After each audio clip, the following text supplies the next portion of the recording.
Housing market in 2024 definitely looks a little bit different than it did a couple of years ago. Guys, earlier this week, I found myself on a phone call. I was actually out showing property and I had this call come in, and it was a referral from an agent from another state. They had a client that had expressed interest from moving from the state that they were in into the Middle Tennessee area. And, as I mentioned, I was on my way into this showing. So I was very direct and to the point just to make sure that I could better assist them or would be a resource for them.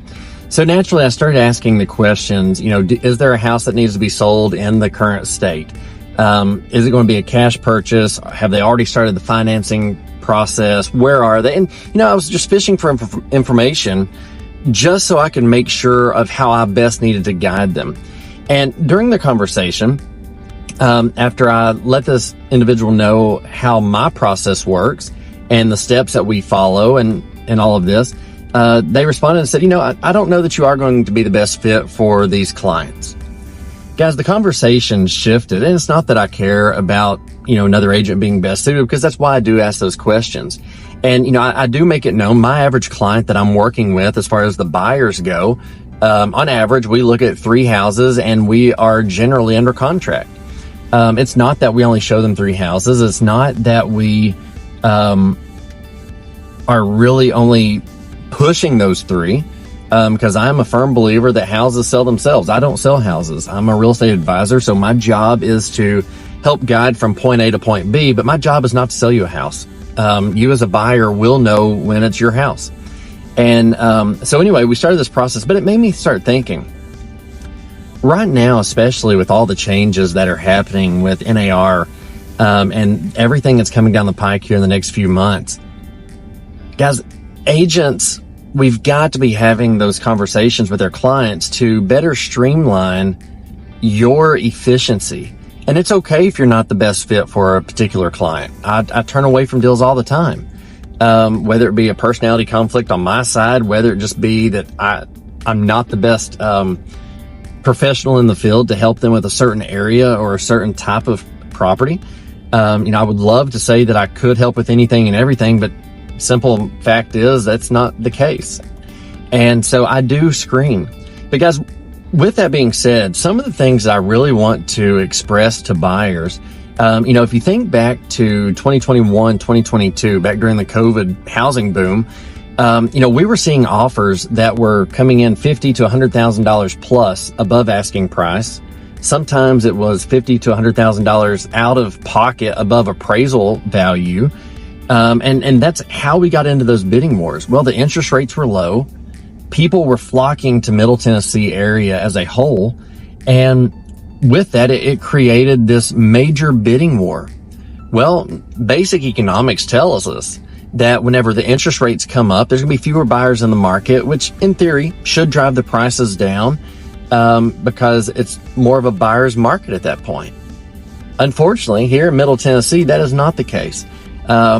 We may have seen, a 2 to 3% reduction in that sense, but ultimately, yes, houses are sitting on the market just a little bit longer. But one of the biggest things that I'm seeing is buyers are a little more hesitant to make that offer in the beginning because they're telling us that, no, we want to wait a few days and wait till the price starts dropping. Well, the problem is you've got multiple buyers with that same mentality. Whereas if we had made a move in the beginning, we possibly could have gotten, some closing costs paid for. Maybe it was a rate buy down that we could have received from the seller in the form of a credit. But basically with all this, we've still found ourselves in multiple bidding wars because the buyers will not let us guide them through that process. Another issue that we see is, buyers come into the Middle Tennessee housing market, especially from out of state. Buyers, they'll come in because they moved to Tennessee because it's cheaper. Well, they see a house that's set on the market for 30 to 60 days and they automatically want to come in $20,000 below. Guys, again, that's false. In most cases, it doesn't work that way. Even moving into this area, there's still little things that we're seeing. And yeah, there's times that we can get some concessions from a seller. But it's now we're in that process where we can actually have a home inspection. Whereas before we couldn't.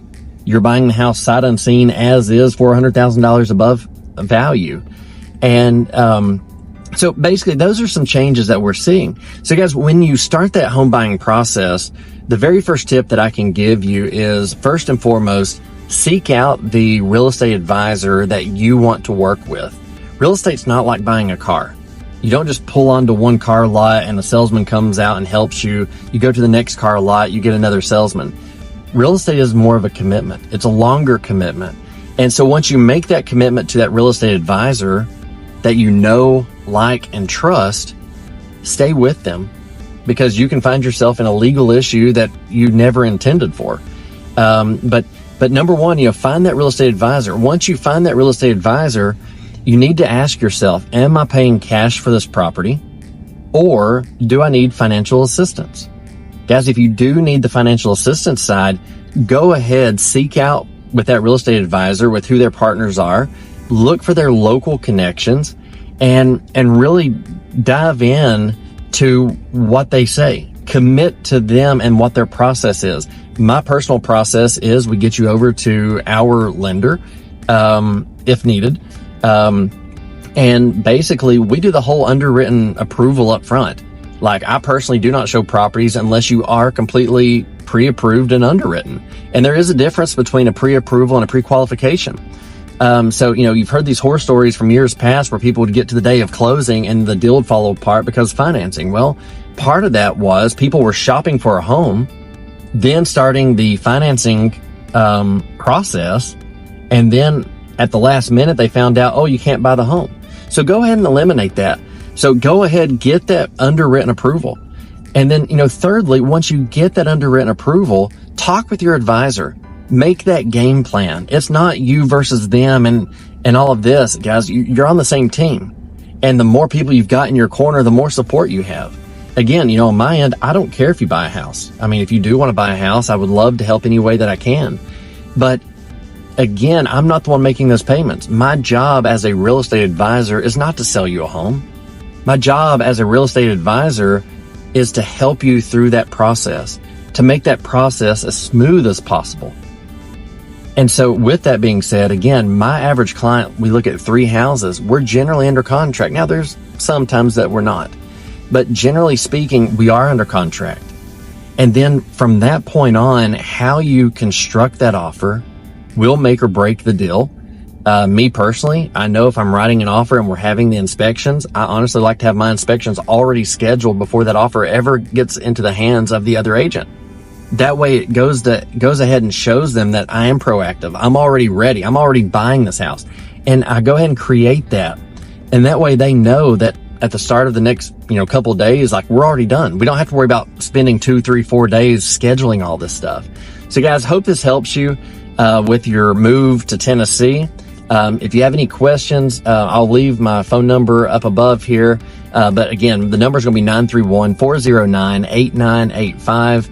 Again, we'd love to welcome you to Tennessee. So if you have any questions, please reach out. Again, my number is 931-409-8985.